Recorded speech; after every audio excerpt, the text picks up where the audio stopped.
ಸಮುದ್ರದ ತೀರದಲ್ಲಿ ಒಂದು ಕಾಡಿತ್ತು. ಆ ಕಾಡಿನಲ್ಲಿ 3 ಗೆಳೆಯರು ವಾಸಿಸುತ್ತಿದ್ದರು. ಅವುಗಳೆಂದರೆ ಒಂದು ಜಿಂಕೆ, ಕಾಗೆ ಮತ್ತು ಇಲಿ. ಅವು ತುಂಬ ಒಳ್ಳೆಯ ಸ್ನೇಹಿತರಾಗಿದ್ದರು. ಒಂದು ದಿನ ಒಂದು ಕಡಲಾಮೆ ಅವುಗಳ ಬಳಿಗೆ ಬಂದಿತು.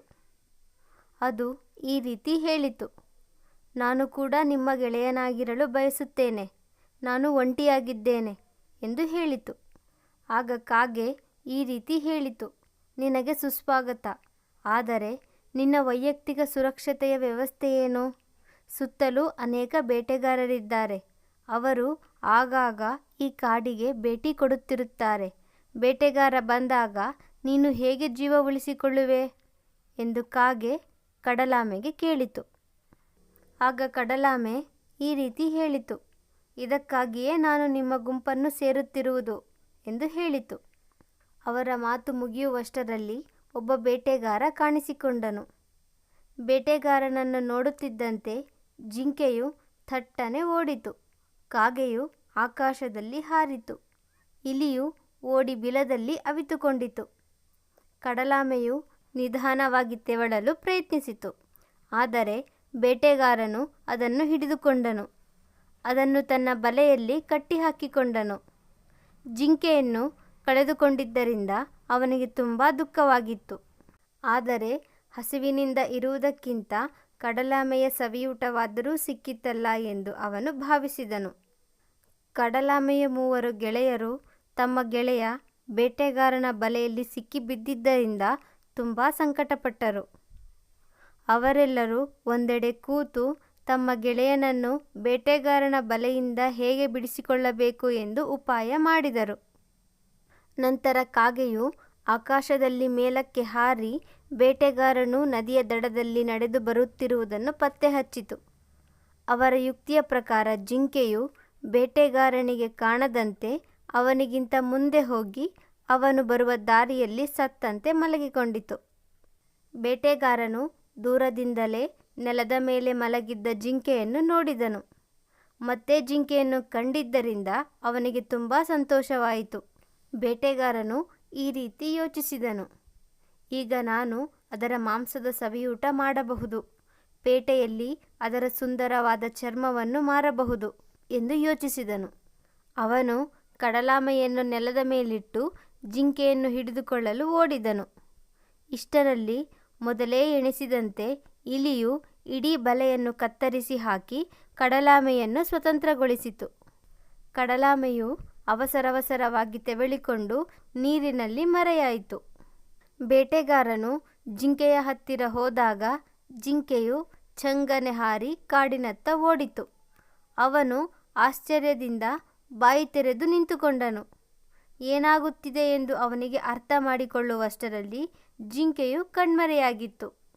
ನಿರಾಸೆಯಿಂದ ಬೇಟೆಗಾರ ನೆಲದ ಮೇಲೆ ಬಿಟ್ಟು ಬಂದಿದ್ದ ಕಡಲಾಮೆಯನ್ನು ಎತ್ತಿಕೊಳ್ಳಲು ಆ ಕಡೆಗೆ ತಿರುಗಿದನು. ಆದರೆ ಬಲೆಯು ಚೂರು ಚೂರಾಗಿ ಬಿದ್ದಿತ್ತು. ಕಡಲಾಮೆಯು ತಪ್ಪಿಸಿಕೊಂಡಿತ್ತು. ಇದನ್ನು ಕಂಡು ಬೇಟೆಗಾರನು ದಿಗ್ಭ್ರಮೆಗೊಂಡನು. ಒಂದು ಕ್ಷಣ ತಾನು ಕನಸು ಕಾಣುತ್ತಿದ್ದೇನೆಯೇ ಎಂದು ಯೋಚಿಸಿದನು. ಆದರೆ ಅಲ್ಲಿ ಕತ್ತರಿಸಿದ ಬಲೆ ಬಿದ್ದಿತ್ತು. ಪವಾಡವೇನಾದರೂ ನಡೆಯಿತೆ ಎಂದು ಅವನು ನಂಬಲೇಬೇಕಾಯಿತು. ಬೇಟೆಗಾರನು ಈ ಎಲ್ಲ ಘಟನೆಗಳನ್ನು ಕಂಡು ಬೆಚ್ಚಿಬಿದ್ದು ಅಲ್ಲಿಂದ ಓಡಿ ಹೋದನು. ಆಗ ಅಂದಿನಿಂದ 4 ಗೆಳೆಯರು ಮತ್ತೆ ಸಂತೋಷದಿಂದ ಜೀವನ ನಡೆಸಿದರು.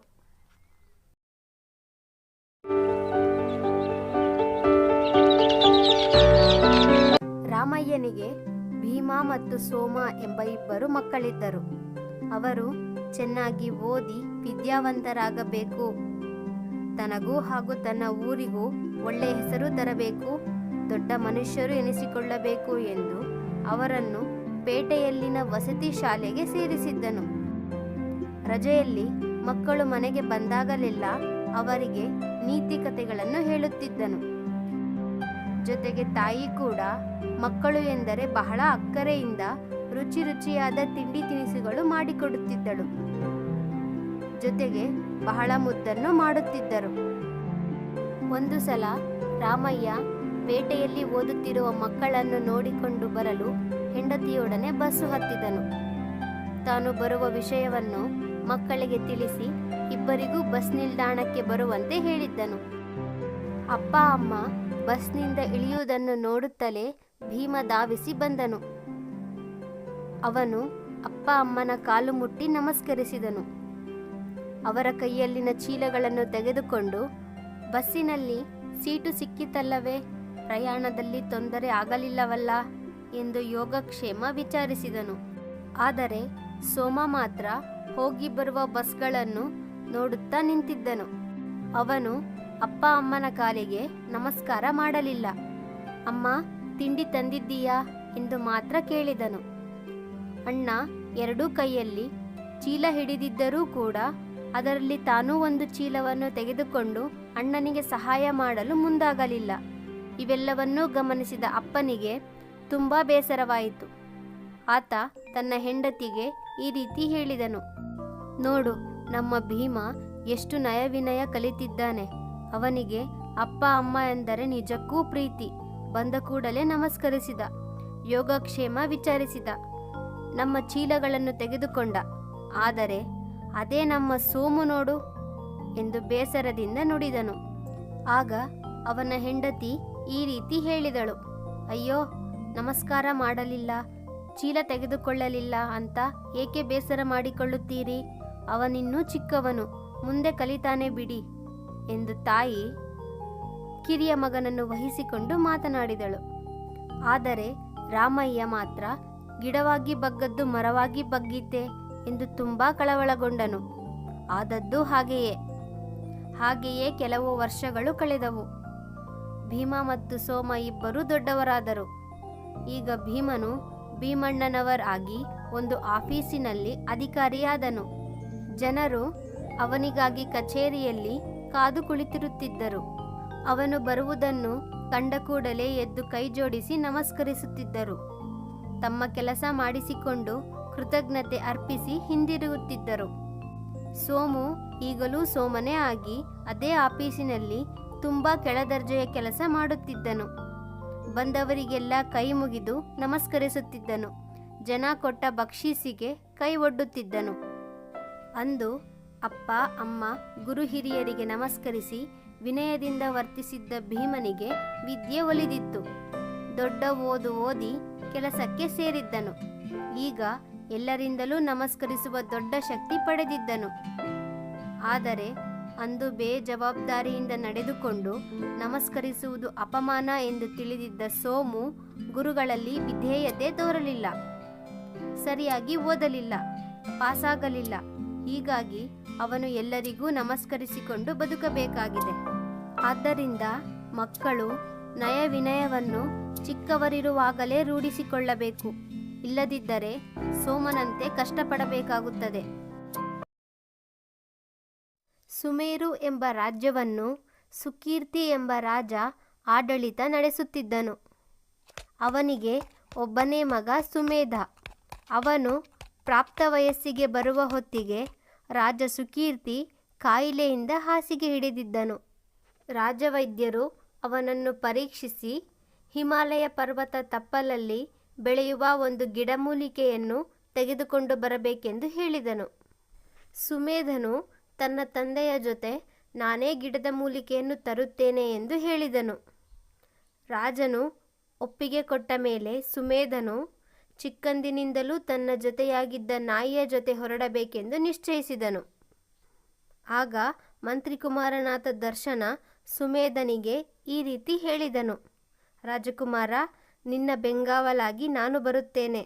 ನನಗೂ ಆ ಸ್ಥಳವನ್ನೆಲ್ಲ ನೋಡಬೇಕೆನಿಸುತ್ತಿದೆ ಎಂದು ಅವನು ಅವರ ಜೊತೆ ಹೊರಟನು. ಮೂವರು ಹಿಮಾಲಯದ ಕಡೆಗೆ ಪ್ರಯಾಣ ಬೆಳೆಸಿದರು. ಗಿಡಮೂಲಿಕೆಯನ್ನು ಹಿಮಾಲಯದ ತಪ್ಪಲಲ್ಲಿ ಕಂಡುಹಿಡಿದು ಅದನ್ನು ಪಡೆದುಕೊಂಡು ತಮ್ಮ ರಾಜ್ಯಕ್ಕೆ ವಾಪಸ್ ಬರುತ್ತಿದ್ದರು. ಆಗ ಮಂತ್ರಿಕುಮಾರನಾದ ದರ್ಶನನಿಗೆ ಕೆಟ್ಟ ಯೋಚನೆ ಬಂದಿತು. ಈ ಗಿಡಮೂಲಿಕೆ ಇಲ್ಲದೆ ರಾಜನು ಖಂಡಿತ ಬದುಕಲಾರ. ಈ ಗಿಡಮೂಲಿಕೆ ರಾಜನಿಗೆ ಸಿಗದಂತೆ ಮಾಡಬೇಕು. ಇದರಿಂದ ರಾಜ ನಿಧನ ಹೊಂದುತ್ತಾನೆ. ತದನಂತರ ನನಗೆ ಆ ಮುದಿರಾಜ ಪಟ್ಟಾಭಿಷೇಕ ಮಾಡುತ್ತಾನೆ ಎಂದು ಮನಸ್ಸಿನಲ್ಲಿ ಅಂದುಕೊಂಡನು. ಕುದುರೆಯಲ್ಲಿ ಪ್ರಯಾಣಿಸುತ್ತಾ ಬರುತ್ತಿದ್ದಾಗ ಕತ್ತಲು ಕವಿಯಿತು. ಹಾಗೆಯೇ ಅವರಿಬ್ಬರು ಅಲ್ಲಿಯೇ ಒಂದೆಡೆ ಮರದ ಬಳಿ ತಂಗಬೇಕೆಂದು ನಿರ್ಧರಿಸಿದರು.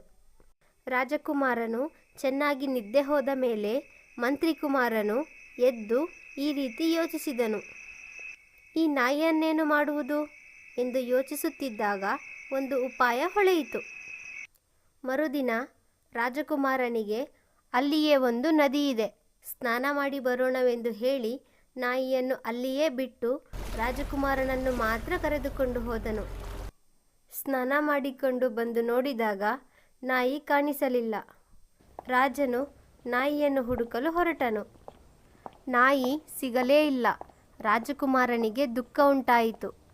ನಾಯಿಗಾಗಿ ಅಲೆದು ಅಲೆದು ಸುಸ್ತಾಗಿ ಹಾಗೆಯೇ ಒಂದು ಮರದ ಕೆಳಗೆ ವಿಶ್ರಾಂತಿ ತೆಗೆದುಕೊಳ್ಳಲು ಹಾಗೆಯೇ ಮಲಗಿಬಿಟ್ಟನು. ಇದೇ ಸಮಯವನ್ನು ಅರಿತ ಮಂತ್ರಿಕುಮಾರನು ಅವನನ್ನು ಹಾಗೆಯೇ ಮರಕ್ಕೆ ಕಟ್ಟಿಹಾಕಿ ಹೊರಟು ತನ್ನ ರಾಜ್ಯಕ್ಕೆ ಬಂದನು. ರಾಜನ ಕಾಯಿಲೆ ತುಂಬ ಹೆಚ್ಚಾಗಿತ್ತು. ಮಂತ್ರಿಕುಮಾರನು ರಾಜಕುಮಾರ ಸುಮೇಧನು ಕಾಡಿನಲ್ಲಿ ಎಲ್ಲಿಯೋ ತಪ್ಪಿ ಹೋದನು. ಅವನನ್ನು ಹುಡುಕಿ ಹುಡುಕಿ ಸಾಕಾಗಿ ಹೋಗಿದೆ. ಅವನೆಲ್ಲೂ ಇಲ್ಲ. ನಾಯಿಯೂ ನಾಪತ್ತೆಯಾಗಿ ಹೋಯಿತು ಎಂದು ಕಪಟ ಕಂಬನಿ ಮಿಡಿದನು. ಇದರಿಂದ ರಾಜನು ತತ್ತರಿಸಿ ಹೋದನು. ತಾನಿನ್ನೂ ತುಂಬ ದಿನ ಬದುಕುವುದಿಲ್ಲ ಎಂಬ ಯೋಚನೆಯು ಅವನಿಗೆ ಬಂದಿತು. 2 ತಿಂಗಳುಗಳು ಕಳೆದವು. ರಾಜಕುಮಾರನು ಯಾವ ಕಾಡು ಪ್ರಾಣಿಗೆ ಆಹಾರವಾಗಿರುವನೋ ಎಂದು ಜನರು ಮಾತನಾಡಿಕೊಳ್ಳುತ್ತಿದ್ದರು. ರಾಜ ಸುಕೀರ್ತಿಯು ಮಂತ್ರಿಕುಮಾರನಿಗೆ ಪಟ್ಟಾಭಿಷೇಕ ಮಾಡುವುದಾಗಿ ನಿರ್ಧರಿಸಿ ಡಂಗೂರ ಸಾರಿಸಿದನು. ಪಟ್ಟಾಭಿಷೇಕದ ದಿನ ಬಂದಿತು. ಎಲ್ಲೆಲ್ಲೋ ಕೋಲಾಹಲ, ಸಂಭ್ರಮ. ಜಂಬದಿಂದ ಮಂತ್ರಿ ಮತ್ತು ಅವನ ಮಗ ಪ್ರಜೆಗಳನ್ನು ಮಾತನಾಡಿಸುವಂತಿರಲಿಲ್ಲ. ಏಕೆಂದರೆ ಮಂತ್ರಿ ತನ್ನ ಮಗನೇ ರಾಜ್ಯದ ಮುಂದಿನ ರಾಜ ಎಂದು ಅಪ್ಪ ಮಗ ಬಹಳ ಸಂತೋಷದಿಂದಿದ್ದರು. ಪಟ್ಟಾಭಿಷೇಕದ ಮುಹೂರ್ತ ಹತ್ತಿರ ಬಂದಿತು. ಮಂತ್ರಿಕುಮಾರನು ಸಿಂಹಾಸನದ ಮೇಲೆ ಕೂರುವ ಕಾಲ ಬಂದಿತು ಎಂದು ತಕ್ಷಣವೇ ಅಲ್ಲಿ ಗಲಾಟೆ ಕೇಳಿ ಬಂದಿತು. ರಾಜಕುಮಾರರು ಬರುತ್ತಿದ್ದಾರೆ, ದಾರಿ ಬಿಡಿ ಎಂಬ ಧ್ವನಿ ಕೇಳಿಸಿತು. ಮಂತ್ರಿಕುಮಾರನು ಹಿಂದಿರುಗಿ ನೋಡಿದಾಗ ರಾಜಕುಮಾರ ಸುಮೇಧನು ಕಾಣಿಸಿಕೊಂಡನು. ರಾಜ ಸುಕೀರ್ತಿಯು ಮಗನೊಡನೆ ನಡೆದು ಬರುತ್ತಿದ್ದಾನೆ. ಮಂತ್ರಿಗೂ ಅವನ ಮಗನಿಗೂ ಹೃದಯವೇ ಬಾಯಿಗೆ ಬಂದಂತಾಯಿತು. ರಾಜನು ಮೌನವಾಗಿ ಕುಮಾರನನ್ನು ಕರೆದುಕೊಂಡು ಹೋಗಿ ಸಿಂಹಾಸನದ ಮೇಲೆ ಕೂರಿಸಿ ಪಟ್ಟಾಭಿಷೇಕ ಮಾಡಿದನು. ಕನಸೋ ಭ್ರಮೆಯೋ ಎಂದು ನೋಡುತ್ತಿದ್ದ ಮಂತ್ರಿಕುಮಾರನನ್ನು ಸುಮೇಧನು ಹತ್ತಿರ ಕರೆದು ಈ ರೀತಿ ಹೇಳಿದನು. ನಯವಂಚಕನೇ, ನಂಬಿಕೆ ದ್ರೋಹ ಮಾಡಿದೆ. ತಾನೊಂದು ಬಗೆದರೆ ದೈವವೊಂದು ಬಗೆಯುವುದು ಎಂಬ ಮಾತನ್ನು ಕೇಳಿರುವೆಯಾ? ಪ್ರಾಣಿಯಾದರೂ ಈ ನಾಯಿ ನನ್ನನ್ನು ಹುಡುಕಿಕೊಂಡು ಬಂದು ಹಗ್ಗವನ್ನು ಬಾಯಿಯಲ್ಲಿ ಕಚ್ಚಿ ಹಾಕಿ ನನ್ನನ್ನು ಬಂಧಮುಕ್ತವಾಗಿ ಮಾಡಿತು. ನಾನು ಹೋದ ವಾರವೇ ಗುಪ್ತವಾಗಿ ಅರಮನೆಗೆ ಬಂದು ತಲುಪಿದೆ ಎಂದು ಹೇಳಿದನು. ಮಂತ್ರಿಕುಮಾರನು ಅಲ್ಲಿಂದ ತಪ್ಪಿಸಿಕೊಳ್ಳಲು ಹೋದಾಗ ಸೈನಿಕರು ಅವನನ್ನು ಸೆರೆ ಹಿಡಿದರು. ಆಗ ಸುಕೀರ್ತಿ ರಾಜನು ಈ ರೀತಿ ಹೇಳಿದನು. ನನ್ನ ಮಗ ತಂದುಕೊಟ್ಟ ಗಿಡಮೂಲಿಕೆಯಿಂದ ನನ್ನ ಜೀವ ಮರಳಿ ಬಂದಿದೆ. ನನ್ನ ಮಗ ರಾಜನಾದ. ಈ ಶುಭ ದಿನದಂದು ನಿನಗೆ ಶಿಕ್ಷೆ ಕೊಡಲು ಮನಸ್ಸೊಪ್ಪುತ್ತಿಲ್ಲ. ಈ ರಾಜ್ಯದಿಂದ ತೊಲಗಿ ಹೋಗು ಎಂದು ಬಹಿಷ್ಕಾರ ಹಾಕಿದನು. ಮಂತ್ರಿಕುಮಾರನು ಅವಮಾನದಿಂದ ತಲೆ ತಗ್ಗಿಸಿ ಹೊರಟು ಹೋದನು. ಸುಮೇಧನು ಆನಂತರ ಸಂತೋಷದಿಂದ ರಾಜ್ಯಭಾರ ಮಾಡಿದನು. ಈ ವಿಡಿಯೋ ತುಂಬಾ ಚೆನ್ನಾಗಿದೆ ಚಿಂಟಿ. ಇನ್ನೂ ಈ ತರ ವಿಡಿಯೋ ನೋಡ್ಬೇಕಂದ್ರೆ ಏನ್ ಮಾಡ್ಬೇಕು? ಹೌದಾ, ತುಂಬಾ ಸುಲಭ. ಆಕಾಶ್ ರಾಘವೇಂದ್ರ ಅನ್ನೋ ಯೂಟ್ಯೂಬ್ ಚಾನಲ್ ಇದೆ, ಅದನ್ನ ಸಬ್ಸ್ಕ್ರೈಬ್ ಮಾಡ್ಕೊ. ಹಾಗೆ ಪಕ್ಕದಲ್ಲಿರೋ ಬೆಲ್ ಐಕಾನ್ನ ಕ್ಲಿಕ್ ಮಾಡು. ಅವರು ವಿಡಿಯೋ ಅಪ್ಲೋಡ್ ಮಾಡಿದ ತಕ್ಷಣ ಮೊದಲನೇದಾಗಿ ನಿನಗೆ ನೋಟಿಫಿಕೇಶನ್ ಬರುತ್ತೆ. ವಿಡಿಯೋ ನೋಡಿದ ತಕ್ಷಣ ಲೈಕ್, ಶೇರ್, ಕಮೆಂಟ್ ಮಾಡೋದನ್ನ ಮಾತ್ರ ಮರಿಬೇಡ. ಆಗ ಈ ರೀತಿ ವಿಡಿಯೋಸ್ ನೋಡ್ಬೋದು. ಆಯ್ತು ಚಿಂಟಿ, ಈಗಲೇ ಮನೆಗೆ ಹೋಗಿ ಆಕಾಶ್ ರಾಘವೇಂದ್ರ ಅನ್ನೋ ಯೂಟ್ಯೂಬ್ ಚಾನಲ್ನ ಸಬ್ಸ್ಕ್ರೈಬ್ ಮಾಡ್ಕೊತೀನಿ. ಹಾಗೆ ನೀವು ಕೂಡ ಈ ಚಾನಲ್ನ ಸಬ್ಸ್ಕ್ರೈಬ್ ಮಾಡ್ಕೊಳ್ಳಿ ಫ್ರೆಂಡ್ಸ್. Thank you.